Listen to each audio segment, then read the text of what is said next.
Assalomu alaykum hammaga. Ushbu videoda biz mana shu ko'rib turgan jadvallarni tahlil qilamiz. Savollarga javob bergan holda o'tilgan mavzular bo'yicha ushbu jadvalni biza tahlil qilishimizda bizga if and va if or funksiyalari va shu bilan birga VLOOKUP funksiyasi va index match funksiyalari yordamida biza savollarga birma-bir javob bergan holda jadvalni tahlil qilamiz. Demak, bizda attendance degan jadvalimizda ko'rib turibsizlar. Bitta o'sha klientlari ism familiyasi, o'sha start date, ya'ni a'zolik bo'lgan sanasi, tashkilot kodlari, nomlarini chiqaramiz. Country kodlari va country nomlarini chiqaramiz va tadbirlar, eventlar qatnashgan soni va bizada qatnashgan kunlari bor. Ovqat turlari bor bu yerda. Xo'p, birma-bir savollarga o'tamiz. Bu yerda lookup list bor. Buni hozir video davomida tushuntiramiz. Questions. Savollar. Demak, sizlar savol boshlanadi. Yakuniy nazoratda Excel workbook skachat qilinib olingandan keyin mana bunday test variantlar ko'rinishda bo'ladi va savolni o'qib va test variantga qanaqa yetish kerakligi haqida ko'rib chiqamiz. Demak, birinchi savolda attendance, demak, attendance sheetda sahifasida bizlar nima qilishimiz kerak? Demak, K7 ustuni K7 katagi, K7 ustuni K7 katagi tepa qismida K7 ko'rsatyapti. Mana shu katakga qo'ygan holda biz boshlaymiz. K katakda hisob kitob yaratamiz. Ya'ni a'zolik boshlanish sanasi start date boya aytganimdek U24 katagida sanadan keyin mana shu U14 katagi demak bizada mana ustuni 14-qator. Mana shu sanaga teng bo'lib va undan keyingi sanalar bo'ladigan bo'lsa, masalan 1-yanvar yoki 1-yanvardan keyingi kunlar bo'lishi mumkin yoki yanvardan keyingi oylar bo'lishi mumkin. Ana shunday holatlarda biza yangi qo'shilganlarni aniqlab olamiz. 20-yil 1-yanvardan oldin emas, 2020-yil oldingi sanalar uchun kataklar bo'sh qoldiramiz. Demak, K7 ustuni K ustuni 7-katakdan boshlaymiz. Teng if funksiyasini kiritamiz. Birinchi test qilmoqchi bo'lganmiz biz buni belgilaymiz. Mana belgiladik. Demak, bu yerda biz teng, demak katta yoki teng U14 yozamiz. Boya U14 ko'rsatdim sizlarga. U14 katak belgilandi. Mana buni qotirishimiz kerak, siljib ketmasligi uchun boshqa kataklar surilganda. Shunaqa ishtirokchilar bo'lsa, demak, biz yozamiz. Aks holda 2020-yildan oldingi sanalar uchun bo'lsa, katak bo'sh qoldiramiz. Hisoblaymiz enter. Xo'p, forma ishlayapti. Demak, mana shu qatorda 20-yil mart 3-martda ekan. To'g'ri, yangi ishchi. Bunisi ham yangi ishchi. Bular eski 20-yildan oldingilar. Xo'p, savolga qaytamiz. Savolda V14 kategoriyada ko'rsatilgan yangi odamlar soni qancha? V14 V ustuni 14-qator 44 ekan. Demak, variantlar orasida 44 bo'lsa, shuni belgilaymiz. Imtihon kuni boshqacha raqamlar bo'ladi. Formani to'g'ri kiritish yordamida siz variantlar orasida javobni topib olishingiz mumkin bo'ladi. Ikkinchi savol, biz kompaniyaning loyal, ya'ni sodiq mijozlari a'zolariga sovg'a bermoqchimiz. L7 kategoriyada hisob kitob yaratar ekanmiz. Endi 2016-yildan oldin qo'shilganlar, ya'ni oldingi ishchilar, 2016-yildan oldingi ishchilar yoki tadbirda kamida 6 marta qatnashgan ishtirokchilarga biz sovg'a izohini berishimiz kerak. Aks holda na 6 marta tadbirda, na 2016-yilda yangi ishchilar bo'lib qoladigan bo'lsa, 6 ta tadbirdan kam qatnashadigan bo'lsa, ikki holatdan ya'ni talabga javob bermasa, unda katakni qoldiramiz, ya'ni bo'sh qoldiramiz. Ya'ni yordam if or funksiyasi yordamida L7 ustuniga borar ekanmiz. L ustuni 7-qator. Bu yerda teng if or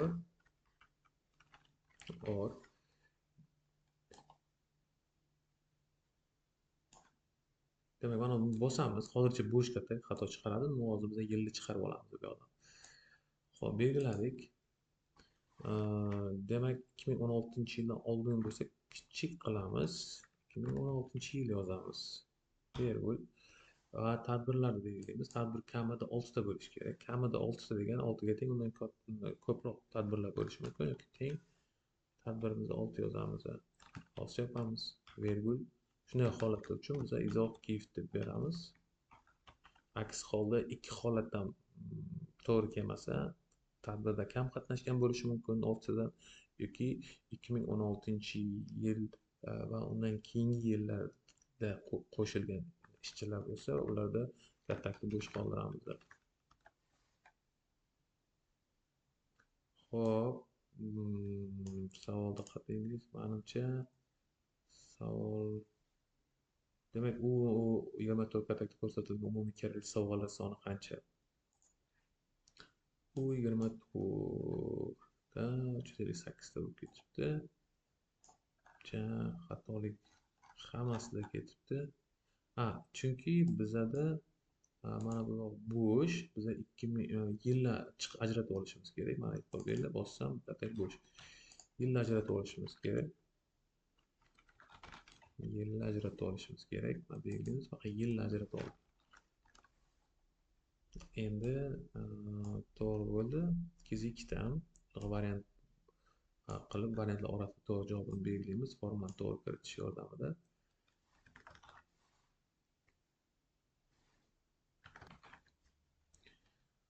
Xo'p, endi 3-savolda aytyaptiki, 2016 talablar o'zgaradi, qaror o'zgarib, endi 2016-yildan oldingi bo'lishi kerak ishchilar, ya'ni eski ishchilar bo'lishi kerak 2016-yildan oldingi va kamida ular 6 marta qatnashishi kerak. Ya'ni ikkita talab qo'yilyapti. Ikkita talabni ham bajarganlar, ya'ni shu to'g'ri kelsa shunaqa talabga unda gift, ya'ni sovg'a berilishi kerak bo'yicha o'lchamiz. Xo'p, uning uchun biz mana shu katakda o'zini ishga tushirib, ormas endi ikki talabni ham bajarishimiz uchun endi qo'yamiz. Endi ikki holatda ham to'g'ri bo'lganda ishlaydi. Enter. Pastga tushamiz. Demak, bizani u 41 ustiga bossak, u 24. Savolga qaytadigan bo'lsak, u 24 katakda ko'rsatilgan yangilangan sovg'alar soni demak 41 ta ekan. Javob 41. 4-savol. Tadbir narxlari B7 va 8 kategoriyada ko'rsatilgan. Tushunarli. Demak, V7 va 8 bir kun uchun $350 va bir kundan ko'proq kunlar uchun $300 to'lanar ekan. Xo'p, bir kun uchun qatnashadigan 350 to'laydi, ammo bir kundan ko'proq qatnashadiganlar har bir kun uchun $350 to'laydi. Misol uchun 3 kun qatnashadigan kishi $900 to'laydi. En ustunda ishtirokchilarning necha kun qatnashgani ko'rsatiladi. En ustuni hozir ko'ramiz. O7 katakda hisob-kitob yaratar ekanmiz. Xo'p, en ustini tanishamiz. En ustini demak o'sha kunlar qaysi kun necha kun qatnashganligini ko'rib turibmiz. Bizda O ustunda narx hisoblaymiz. O7 ustini teng qilamiz, if yozamiz. Xo'p, agar mana shu katak pastga qarab yuradi, katagimiz qo'ygan joyimiz pastga qarab yuradi. Yurganida teng ichida bir katagimizda bir raqam uchrab qolsa, virgul qo'yamizda. Keyingi argumentda agar shu to'g'ri bo'lsa, mana buni belgilaymiz. 350 to'lasin. Buni qotiramiz pastga tushib qolmasligi uchun. Keyingisi aytamizki, virgul qo'yib olamiz. Agar birga teng bo'lmasa-chi, 2, 3, 2, 3lar chiqadigan bo'lsa, unda xuddi shuni o'zini aytamizki, ko'paytiramiz. 300 ga ham qotiramiz. Qavs yapamiz. Enter. Demak, 3 kun qatnashgan odam 900, 2 kun 600 va 1 kun qatnashgan odam $300 mana shu talab bo'yicha hisoblandi. Keyingi savolda mana U25 katakda ko'rsatilgan barcha ishtirokchilarning umumiy to'lovi qancha ekan? U 25 ta U25 topamiz. Mana U25, demak U25 tepa qismi to'g'ri bo'ldi. 227 300 ekan. Demak, shunaqa variant bormi? Yo'q, variant ko'rsatmagan ekanman. Keyingi savolga o'tamiz. Demak, sizda shunaqa holat bo'lsa, shu variant to'g'ri bo'lib chiqadi. Loyal a'zolarga bu chegirmalar berilar ekan. Xo'p, 10 yoki undan ko'proq tadbirlarda qatnashganlar 20% chegirma olar ekan. Ya'ni 80% to'laydi. Boya mana bu narxdan 80% to'lar ekan. 80% to'lar ekan. Qanday holatlar uchun? 10 yoki undan ko'proq tadbirlarda qatnashgan, 5 yoki 9 oraliq, 5 dan boshlab 9 gacha, 5-9 oralig'idagi tadbirlarda qatnashganlar esa to'lash kerak bo'lgan sommada 50% ayirib tashlanar ekan. Agar ishtirokchi chegirmaga ega bo'lmasa, to'liq narx to'laydi. Ya'ni o'sha 5 dan pastroq tadbirlar, kamroq tadbirda qatnashgan bo'lsa, unda to'liq narx to'laydi. P ustidan chegirmadan keyingi narxni hisoblaydi. Xo'p, tushunarli. Demak, hozir ko'ramiz. P ustunida o'tamiz. Demak, yozamiz if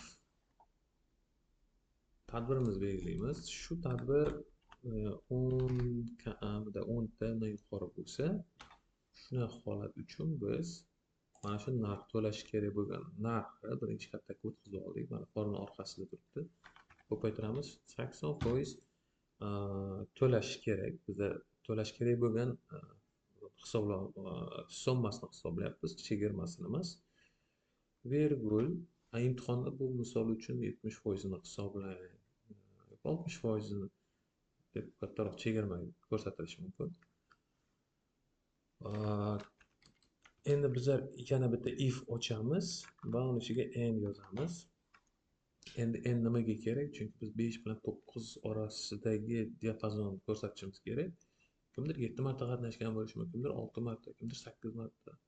Shuni belgilashim kerak bo'ladi. Demak, eventni belgilaymiz. Katta yoki teng 5 virgul yana bir marta event bosamiz. Endi 9 ni o'lchash uchun kichik yoki teng 9 ga teng bo'lsin, lekin kichkina bo'lsin, 5 ga teng, undan kattaroq bo'lsin, ya'ni 5 9 ni belgilab oldik. Shunaqa holatlar bo'lsa, unda mana shu to'lagan sommadan 50% chegirma. Aks holda 5 tadan kam bo'lsa,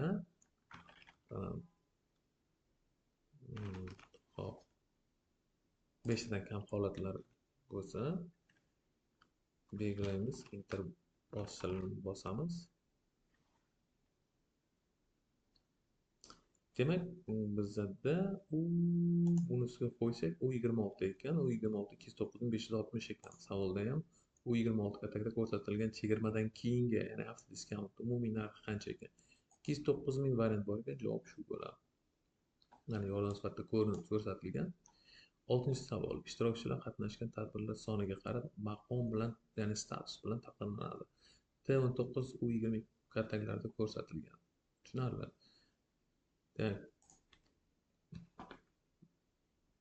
T qo'ysak T19 ekan tepa qismida va pastga tushsak, demak T va T19 va U22 ekan. Xo'p, aniq berishimiz kerak ekan. Savolga qaytib bu yoqdan tushunib olsa bo'ladi va savolga aniqroq. 1 dan 9 tadbirda qatnashganlar uchun bronza, 10-19 tadbirda qatnashganlar silver, gold va platinum. M ustida ishtirokchilar maqomini aniqlashimiz kerak ekan. Xo'p, o'tamiz. M ustuniga boramiz. Teng if adashmasam if s bilan qila olaylik. Kamroq yozamiz. N nimaga kerak? Demak, tadbirlarimiz sonini aniqlab olishimiz uchun bosamiz. Katta yoki teng 1 ga teng, undan yuqori virgul va mana shuni kopya olamiz. Ya'ni mana uni qayta bosib ko'rinmay qolib, formula uzunlashib ketgan sari kichik yoki teng 9 deymiz. Xo'p, sepamiz. Shunday holat bo'ladigan bo'lsa, bronza deymiz. Yoki mana o'zimiz belgilaymiz, bronze. Aniq yozib o'tmaslik uchun keyingi safar bu kategoriyada boshqa maqom bersak, go'dan avtomat yangilanadi. Virgul va keyingisi bizlar and boyagini yozamiz, ya'ni o'sha eventni belgilayapmiz. Hatto yoki teng endi on virgul yana bir marta shuni kiritamiz, ya'ni o'sha mana orqaga o'tib qoldi, o'shaning uchun kopiya bo'ldi. Kichik yoki teng necha demak 19. Shunaqa holat bo'ladigan bo'lsa, bizga silver beramiz. F4 bilan qotiramiz kataga. Yana and xuddi shu proses ketadi, davom etadi. Katta yoki teng 20 virgul kichik teng 29. Bunday holat uchun biz nima berishimiz kerak? Gold qotiramiz. Agar 30 dan baland bo'ladigan bo'lsa, aytaylik, yana end yozib end shart emas. Agar mana shu 30 dan baland bo'ladigan bo'lsa, 30 dan baland bo'ladigan bo'lsa, unda biz bunga platinum beramiz. To'g'ri bo'lish kerak. Formula qaos yapamiz, enter. Demak 13 bölüm silver, ya'ni 10dan 19 gacha. 23 bo'lsa gold, 20 dan 29 gacha. Xo'p, savolga qaytamiz. Savolda aytilyapti, B20 katalogida ko'rsatilgan silver maqomiga ega ishtirokchilar soni qancha? Buni yordam ko'rsatilgan. Silver maqomiga ega ishtirokchilar soni qancha? B20 da. B20 ga o'tamiz. Demak, B20 silver mana B20 ekan, tepada 72 ekan. Agar shunaqa variant bo'ladigan bo'lsa, uni belgilaymiz. 7-savol. F ustunida har bir ishtirokchining tashkilot kodi bor ekan. Ushbu ma'lumotlardan foydalanib tashkilot nomini biz tortib olishimiz kerak. Kod yordamida tashkilot. Lookup list varog'i bor, mana bu lookup list varog'i bor. Xo'p, F ustuniga o'tamiz. F ustunini topib olamiz. Mana F ustuni tashkilot kodi bor. Bizning nomini mana shuni yordamida, chunki mana shu kod lookup list ichida bu kod bo'lish kerak. Birinchi ketish kerak mana bizning jadvalimiz. Mana shu kod u yoqda ham bor, bu yoqda ham bor, faqat u tartibsiz holatda, tarqoq holatda kelgan. Uni hozir har bittasini qidirib copy paste qilishim vaqt ketib qoldi. O'shaning uchun lookup ahamiyati muhim. Demak, VLOOKUPda kod birinchi kelishi kerak. Koddan qidirsangiz jadval ichida. Xo'p, bosamiz VLOOKUP.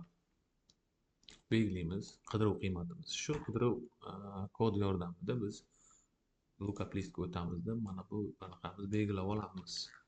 Belgilangandan keyin e'tibor beringlar.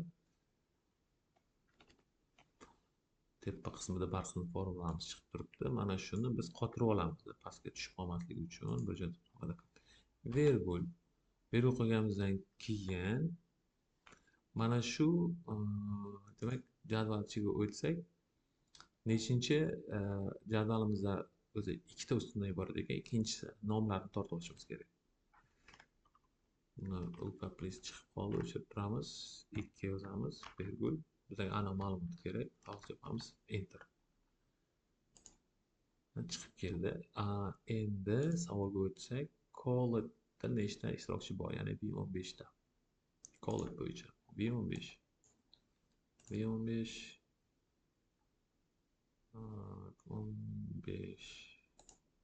4 ta ekan. Menimcha, adashmasam to'g'ri qildik. Tekshirib ko'ramiz. Misol uchun mana Xline Internet Exchange ekan. Mana bu kod shu ro'yxatda to'g'ri, nomi to'g'rimi ekan?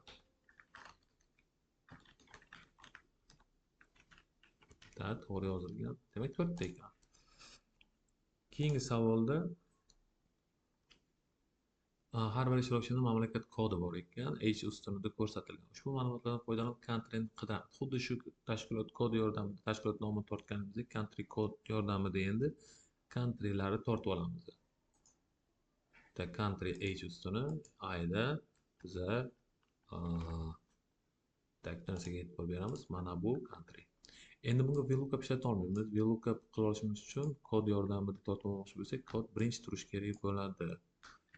Mana bunday holatda VLOOKUP ishlatamiz, lekin mana bunday holatda biz index match ishlatishimiz kerak bo'ladi. O'shaning uchun index match yozamiz. Index yozamiz. Index bu bizani bo'ladi lookup listimizga kiramiz. Demak, country kerak bo'lsa, countryni olamiz. Countryni olishimiz kerak. Mana shu kartani F4 bosamiz. Virgul va yana bu sheetga qaytamiz. Ko'chib qoldi. Match qilamiz. Match bu demak har birini joylashgan joyi bo'yicha country nomlarini, mamlakat nomlarini chiqarib beradi. Bizlarda kod bor, qidiruv qiymatimizda. Kod yordamida biz qaytamiz lookup list ichiga va buni belgilaymiz. Belgiladik, F4 bosamiz, virgul, bizga aniq ma'lumot kerak, tepaga e'tibor bersak, bar qismida aniq nollik yozamiz, exact match. Qavsni yopamiz. Enter. Demak, mana shu joyda biz qadr qismida xato ketibdi.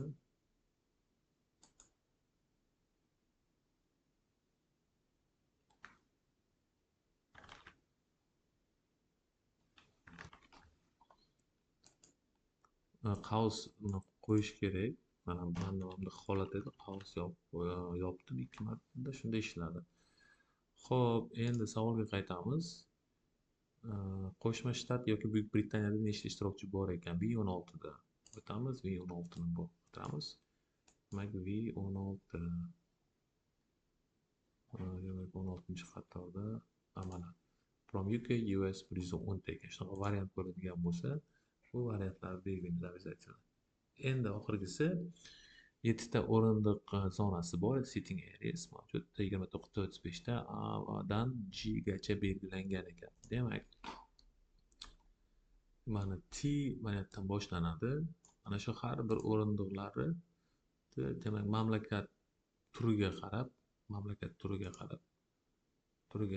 o'rindiqlar ishtirokchidan kelib chiqishi mamlakati va taom turiga qarab lookup list varog'idan mana G7 K59 degani kirsak lookup listda mana G mana yerdan boshlanib mana bu diapazon bo'yicha qidirib topishimiz kerak. Ya'ni bu birinchisi mamlakat kodi, keyingisi taom turlari bo'yicha o'rindiqlarini bizlar mana bu joyga kiritishimiz kerak. Vegan mamlakat kodidan kelib chiqib United States bo'ladigan bo'lsa, bu qaysi edi? F ga to'g'ri keladimi? Va undan keyingisi Germany taom turiga qarab, mana vegan ekan, shuni bizlar anaqasini tartib o'rindiq raqamini harfini qo'yishimiz kerak bo'ladi. Uning uchun biz bu murakkabroq, shuning uchun oddiyroq tushuntirishlarimi? Index yozamiz. Indeksga biz mana lookup list kiramiz albatta. Bizlarning bu qidiruvimiz, bizlar buni hammasini kirib belgilab olamiz. Belgilab oldik. F4 bosamiz. Virgul u qilingandan keyin bizlar match yozamiz. Bundan oldin biz mana bu kirib olamiz. Sheetda nomi yozilib qoladi, o'shaning uchun o'chirib olamiz. Bizlar endi qidiruv qiymatimiz bo'ladi, mamlakat kodi bo'ladi. Mana mamlakat kodi belgilaymiz. Virgul belgilangandan keyin mana match qismida lookup qiymatimizni belgilab oldik va lookup list ichiga qaytamiz. Qaytganimizda biz kod kiritamiz bu yoqdan. F4 bosamiz. So'ndan keyin virgul, bizga aniq ma'lumot kerak, 0 yozamiz, qaus yopamiz. Yana bir marta virgul qilib, yana bitta match kerak. Endi bu safar ovqat turi meal type, ovqat turi bo'yicha qidiramiz. Match kerak bo'ladi. Demak, qaytamiz attendisga. Sheetda nomini o'chiramiz. Mana sheet nomi chiqib qoldi. Sheetdan sheetga o'tganimiz. Demak, veganni birinchidagidan belgilaymiz. Virgul lookup listga o'tamiz va mana buni belgilaymiz. Tak. bunaqasiga belgilab ko'raylikchi. Hop, F4 bosamiz. Ustunlar nomini belgiladik. Mana ovqat turi sifatida. Virgul, aniq ma'lumot kerak bizga. Yopamiz, house, yopamiz, enter. Tushunarli. Endi vegan Amerika bo'yicha tekshirib ko'ramiz. Demak, vegan ovqat turi bu. F o'rnig'i F ekan, Amerikadan kelib chiqishi United States ekan. Xo'p, questionga o'tamiz. Savolda nima deyapti? F zonasiga nechta kishi ajratilganini aniqlang. F zonasida U34 bo'ladigan bo'lsa, 34 bo'ladigan bo'lsa, 4. Demak, 60 bitta ekan. 60 bitta odam demak anaqa ekan. Mana F'lar agar filtr berib olsak, adashmasam shunaqa qilib biz aniq javobni bir tekshirib olishimiz mumkin. Demak, mamlakat bo'lishidan, qaysi mamlakat bo'lishidan qat'iy nazar, har bir mamlakatda o'zini ovqat turiga qarab o'rindiqlari mana mujassamlashgan. Hammasini belgilasak 60 bitta chiqdi. Mana to'g'ri. Bizlar formulani kiritib javobni aniqlab oldik. Xo'p, bugungi shu edi. Hammaga omad. Imtihonda ko'rishamiz.